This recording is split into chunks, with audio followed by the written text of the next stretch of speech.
Global માર્કેટ્સની update સાથે જોડાયા છે સહયોગી નીરજ કંસારા. Good morning Neeraj. કઈ રીતે આજે વૈશ્વિક બજારો તરફથી સંકેત છે?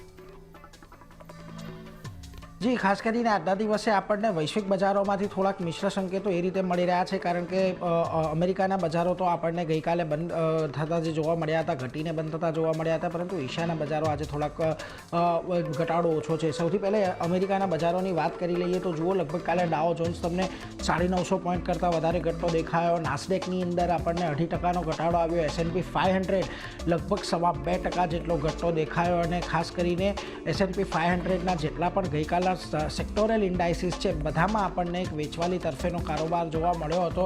એટલે એક ચોતરફી વેચવાલી ગઈકાલે અમેરિકાના બજારની અંદર આપણને ખાસ કરીને આવતી જોવા મળી હતી. હવે આ શું કારણ રહ્યું આ ઘટાડાનું? તો સૌથી મહત્ત્વનું હતું કે પોવેલ પર ટ્રમ્પનું જે નિવેદન આવ્યું એને લઈને બજારની અંદર થોડાક સેન્ટિમેન્ટ બગડ્યા છે, અને એને લઈને ગઈકાલે આપણને અમેરિકાના બજારમાં ચોતરફી વેચવાલી ખાસ કરીને જોવા મળી. હવે પોવેલ પર ટ્રમ્પ શું બોલ્યા હતા એના પર એક વખત નજર કરી લઈએ તો એમનું કહેવું છે ટ્રમ્પનું કે અત્યારે હવે લોકો વ્યાજદર કાપની માંગ કરી રહ્યા છે, અને અત્યારે જે અમેરિકન બજારની અને અમેરિકન અર્થતંત્રની સ્થિતિ છે તેમાં વ્યાજ દરમાં તત્કાલીન એક ઘટાડાની જરૂર છે એવું ટ્રમ્પનું કહેવું છે. દર નહીં ઘટાડે તો અર્થવ્યવસ્થાની અંદર મંદી આવશે. અને ખાસ કરીને એક જેરોમ પોવેલ પર એક વ્યક્તિગત કમેન્ટ પણ તેમણે કરી હતી. તેમણે કહ્યું કે હારેલા વ્યક્તિ છે, માત્ર બાઇડનની મદદ માટે તેમણે દરો કાપ કર્યા હતા, અને 6 થી 7 મહિના અમેરિકન ફેડની ફરી પાછી એક વખત બેઠક થવાની છે. એટલે એને લઈને અત્યારે ખાસ કરીને આ દબાણ બનાવવામાં આવી રહ્યું એવું લાગી રહ્યું છે.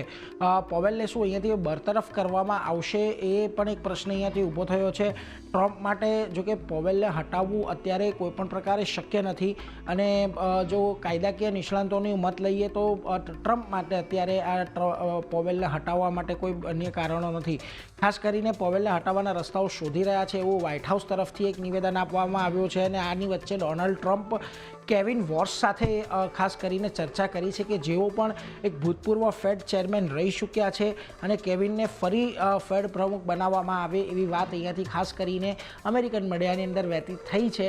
એટલે જોવું રહ્યું કે અહીંયાથી હવે પોવેલના મુદ્દે ખાસ કરીને શું ટ્રમ્પ એક્શન લે છે. જોકે હજી પણ ટેરિફ પર અનિશ્ચિતતા આપણને બનેલી જોવા મળી રહી છે. દેશો સાથેની વાતચીત અંગે હજી સુધી કોઈ સ્પષ્ટતા આવી નથી. વ્હાઇટ હાઉસ તરફથી પણ કોઈ સત્તાવાર નિવેદન અત્યારે ટેરિફને લઈને આપવામાં આવ્યું નથી. વ્હાઇટ હાઉસ માત્ર પ્રગતિ થઈ રહી છે એટલું જ કહી રહ્યું છે. ચીન સાથેની વાતચીત પર પણ અત્યાર સુધી કોઈ સ્પષ્ટતા નથી આવીને હવે ટેરિફની જગ્યાએ ફેડની સ્વતંત્રતા પર ખાસ કરીને વ્હાઇટ હાઉસ જાણે વધારે ફોકસ કરી રહ્યું અત્યારે એવું લાગી રહ્યું છે. જોકે આ બધાની વચ્ચે સોલાર ઇમ્પોર્ટ પર પણ હવે યુએસની આંખ થોડીક લાલ થતી આપણને જોવા મળશે, કારણ કે એમણે સાઉથ એશિયાના 4 દેશો એવા છે જેમાં કંબોડિયા, વિયેટનામ, થાઇલેન્ડ અને મલેશિયા, આ 4 દેશોનો સમાવેશ થાય છે કે જેની અંદર ટેરિફ વધારવાની વાત ખાસ કરીને કરવામાં આવી છે. યુએસ આ દેશો પાસેથી મોટેભાગે સોલાર ઇક્વિપમેન્ટ અહીંયાથી ખરીદે છે. 2024માં લગભગ $12.9 બિલિયન સોલાર ઇક્વિપમેન્ટ માત્ર આ 4 દેશો પાસેથી ખરીદવામાં આવ્યા હતા. એટલે અહીંયા વધારાના ટેરિફની વાત એ છે કે સૌર ઉર્જાનું જે ઇમ્પોર્ટ છે એ પણ હવે કદાચ અહીંયાથી વધારે મોંઘું થઈ શકે છે. આ બધાની વચ્ચે સોના પર આપણને એક નવા શિખર બનતા જોવા મળ્યા છે. ખાસ કરીને જે તેજી આપણે જોઈ રહ્યા છીએ અત્યારે સોનામાં હજી પણ યથાવત છે. ને ગઈકાલે કોમેક્સ પર સોનું રેકોર્ડ $3455 પાસે આપણને ખાસ કરીને પહોંચતું જોવા મળ્યું. એટલે એના પર પણ આજે આપણે ખાસ નજર રાખીશું કે સ્થાનિક બજારમાં આજે અહીંયા કેવી ચાલ છે.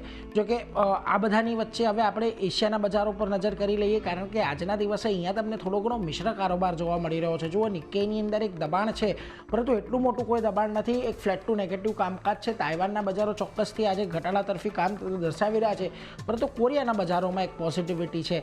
ખાસ કરીને શાંઘાઈ જોઈ લો, ત્યાં પણ 5% ઘટાડો છે. હેંગસેંગ ભલે 0.5% નીચે છે, પરંતુ સિંગાપુરના બજારોમાં તો આજે 1%ની તેજી છે.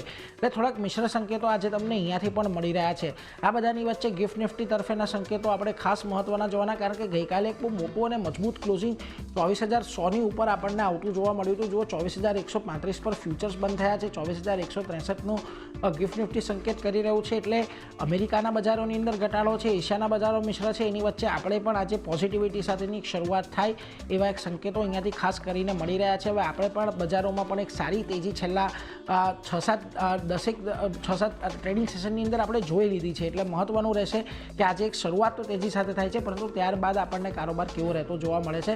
પરંતુ સંકેતો અત્યારે તો મિશ્ર જ છે ચાલની. જી